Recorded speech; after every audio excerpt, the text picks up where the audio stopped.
Plusieurs études et documentaires portent un regard critique sur l'industrie du poisson, avec des photos incroyables de fermes piscicoles à travers le monde.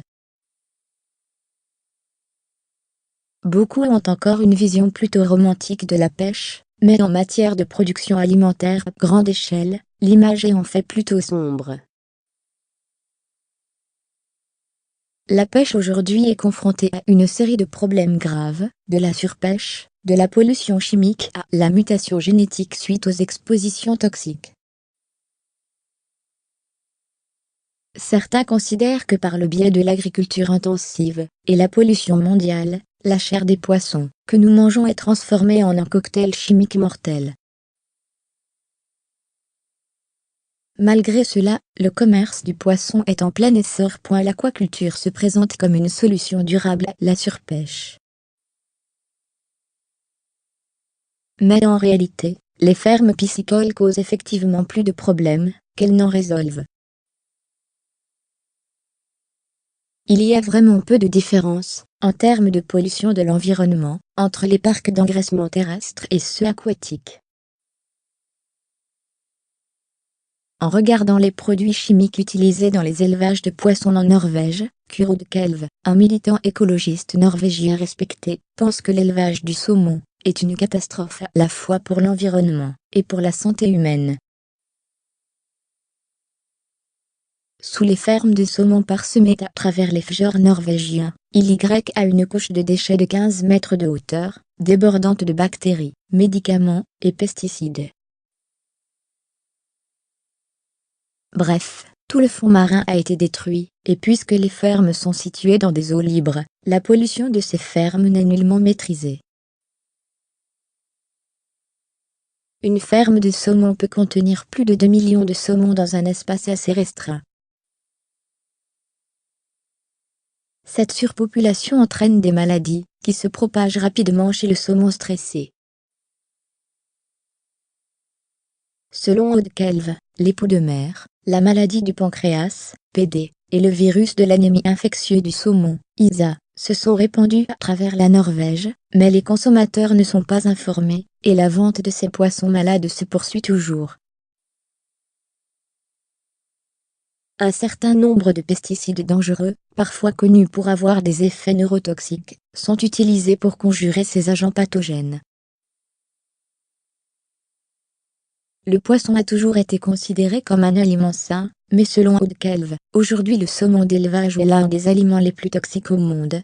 Jérôme Ruzin, chercheur en toxicologie, a confirmé les allégations d'Odd Kelv.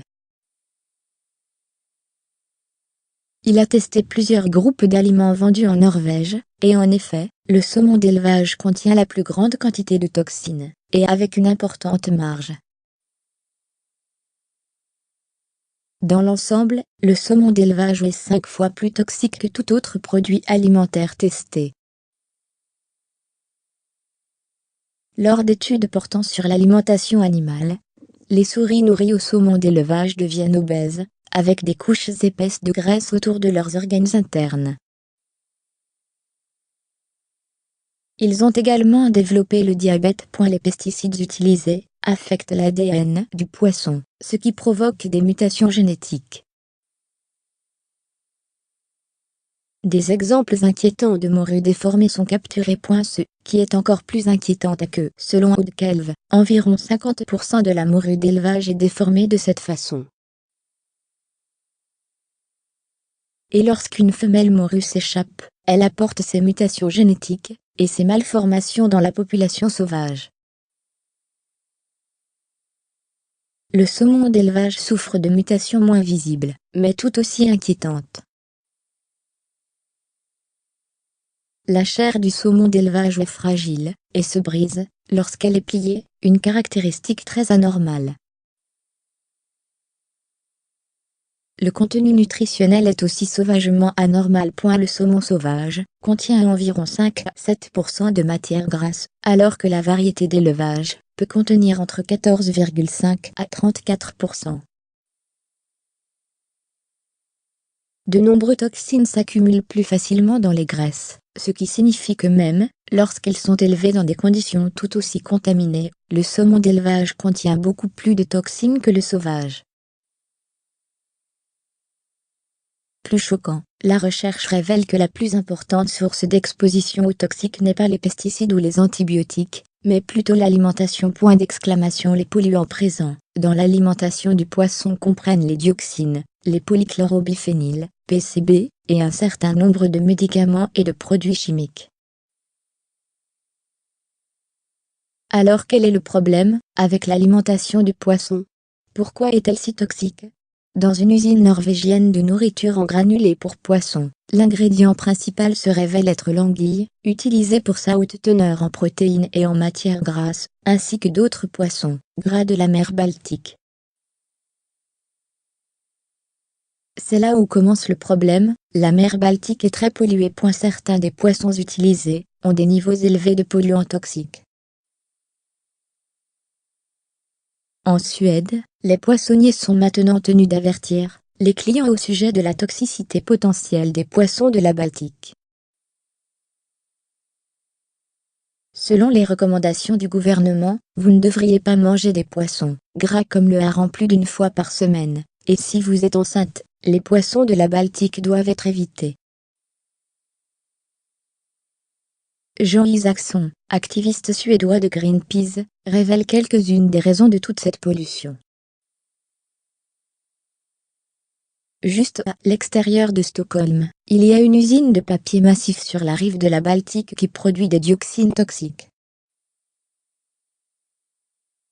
Et 9 autres pays industrialisés autour de la mer Baltique déversent également leurs déchets toxiques. Les dioxines se lient à la graisse, ce qui explique pourquoi le hareng, l'anguille et le saumon sont particulièrement vulnérables, et finissent par accumuler des niveaux plus élevés que d'autres poissons. Jugés impropres à la consommation humaine, certains de ces poissons gras sont maintenant principalement utilisés comme nourriture dans les fermes piscicoles. Mais il y a encore un autre problème, et il provient du procédé de fabrication des granulés.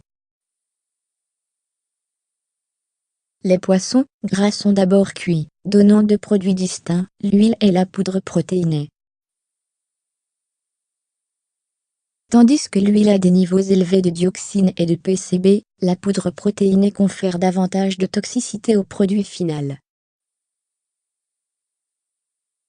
À la poudre de protéines, ils ajoutent un antioxydant appelé étoxyquine. Selon certains, c'est l'un des secrets les mieux gardés de l'industrie alimentaire de poissons.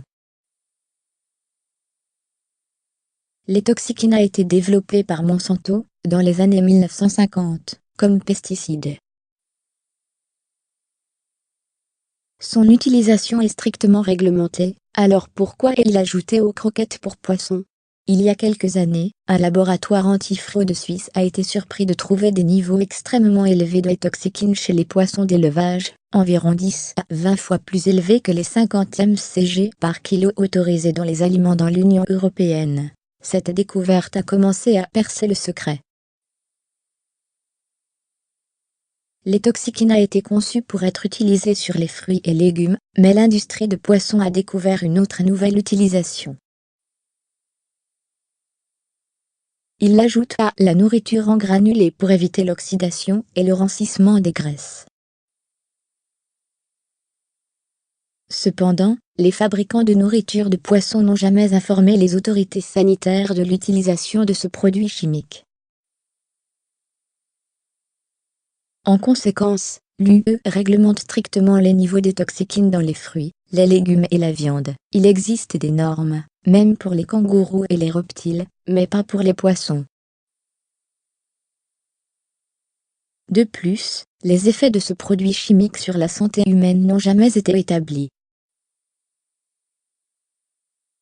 La seule étude jamais réalisée sur les toxyquines et la santé humaine est la thèse de Victoria Bonne, ancienne chercheuse en Norvège. Elle a fait un certain nombre de découvertes troublantes, y compris le fait que les toxyquines peuvent traverser la barrière sans cerveau et peut avoir des effets cancérigènes.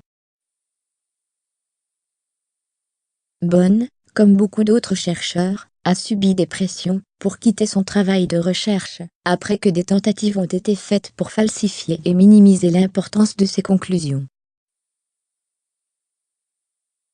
D'autres ont lié l'utilisation secrète de l'étoxyquine dans l'élevage de poissons norvégiens et l'absence d'enquête scientifique sur ses effets, au ministre norvégien des Pêches et des Affaires côtières, Lisbeth Berenson, qui se trouve également être un actionnaire important dans une ferme d'élevage de saumon, et a occupé plusieurs postes de haut rang au sein de l'industrie de la pêche. En France, la consommation de poissons a plus que doublé au cours des 5 dernières décennies, dépassant maintenant la consommation de bœuf et de poulet. Pour répondre à la demande, le poisson est importé du monde entier. Il est rare de trouver un poisson capturé au large des côtes françaises. Près de la moitié de tous les poissons vendus en France sont élevés dans des fermes piscicoles. Des espèces moins connues et moins chères ont également été mises sur le marché. Le panga, qui est maintenant l'un des 10 poissons les plus consommés en France, était relativement inconnu il y a 10 ans. Son prix bas a été son meilleur argument de vente. Mais comment ce poisson d'élevage peut-il être vendu à des prix aussi bas? Le panga fait partie des traditions culinaires du sud du Vietnam. Cependant, derrière cette image culturelle, il y a une réalité plus inquiétante. Au cours des 15 dernières années, les exportations de panga sont devenues une source majeure de revenus pour la région. En fait, 95% de la production mondiale de panga vient du sud du Vietnam, et ce succès résulte d'une exploitation humaine et environnementale. Les pangas d'élevage croissent 2 à 4 fois plus vite par rapport à ceux de la nature, leur permettant d'atteindre la taille adulte dans environ 6 mois. Les poissons sont ensuite prélevés et traités, ce qui comprend le lavage des filets dans des grandes cuves remplies d'eau et de polyphosphate-additifs chimiques qui facilitent la congélation. Le produit chimique permet également à la chair du poisson d'absorber l'eau, ce qui augmente artificiellement son poids. Après ce processus, le poisson ne dispose plus ni de goût, ni d'odeur, et prendra la saveur des épices utilisées pendant la cuisson.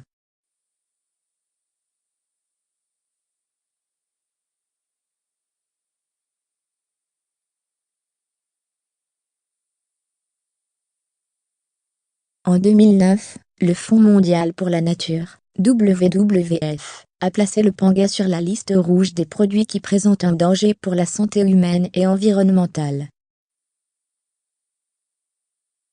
Des millions de ménages vietnamiens déversent leurs déchets directement dans le fleuve Mekong chaque jour. Les pesticides utilisés dans la culture du riz immigrent également. Les algues vertes et les bactéries libèrent des toxines dans l'eau et réduisent les niveaux d'oxygène, ce qui ajoute un stress supplémentaire au système immunitaire du poisson, le rendant plus vulnérable à la maladie. Pour remédier à la maladie, les éleveurs ajoutent des quantités importantes de médicaments dans leur bassin de poissons, y compris un large éventail d'antibiotiques. La résistance aux médicaments oblige les éleveurs à continuer à augmenter les doses. Le panga n'est pas le seul affecté, bien sûr. Les antibiotiques se propagent à travers le fleuve, sont absorbés par les tissus des poissons, puis par ceux qui les mangent. Le poisson peut être l'un des aliments les plus sains que vous pouvez manger, mais à l'ère industrielle, vous devez être très prudent sur le choix du type de poisson. Si vous avez besoin d'une autre raison d'éviter les aliments transformés, sachez que les déchets de poisson sont devenus un produit de grande valeur utilisé dans les aliments transformés. À moins de 15 cents par kilo, des têtes et des queues de poisson sont utilisées. Pratiquement rien ne se perd. Les peaux de poisson sont recyclées pour être utilisées dans l'industrie cosmétique. Le reste des déchets de poisson est lavé et broyé en une pâte, qui est ensuite utilisée dans les plats cuisinés et la nourriture d'animaux domestiques. Étant donné que les fabricants alimentaires ne sont pas tenus de vous dire que leurs produits comportent de la pâte de poisson et non de la chair réelle de poisson, ces produits offrent alors une marge bénéficiaire très élevée. D'ailleurs, si la liste des ingrédients du produit ne précise pas qu'il est fait avec du filet de poisson, il est généralement fait avec de la pâte de déchets de poisson. La fraude est également monnaie courante. Certains poissons d'élevage se font passer pour des poissons sauvages, surtout dans les produits transformés étant donné que la traçabilité est plus complexe. Il est tout à fait clair que les exploitations de poissons ne sont pas une solution viable à la surpêche. Elles détruisent l'écosystème marin. Malheureusement, une grande majorité des poissons, même sauvages, sont trop contaminés pour être mangés régulièrement. La plupart des grands cours d'eau dans le monde sont contaminés par le mercure, par des métaux lourds et des produits chimiques comme les dioxines, les PCB, etc. Cette pollution touche plus particulièrement les gros poissons gras situés en haut de la chaîne alimentaire, requins, saumons, thons ou espadons qui ajoutent aux polluants contenus dans leur chair, c'est des poissons qu'ils ont mangés. Plus un poisson est gros, plus il est vieux, et plus il aura accumulé de contaminants tout au long de sa vie. Cependant, les plus petits poissons, avec de courts cycles de vie, ont tendance à être de meilleures alternatives en termes de teneur en matière grasse, comme les sardines et les anchois. Le risque de contamination est plus faible, et la valeur nutritive est plus élevée. Un principe général, consommer des petits poissons en bas de la chaîne alimentaire, comme la sardine et l'anchois, et préférer la pêche locale.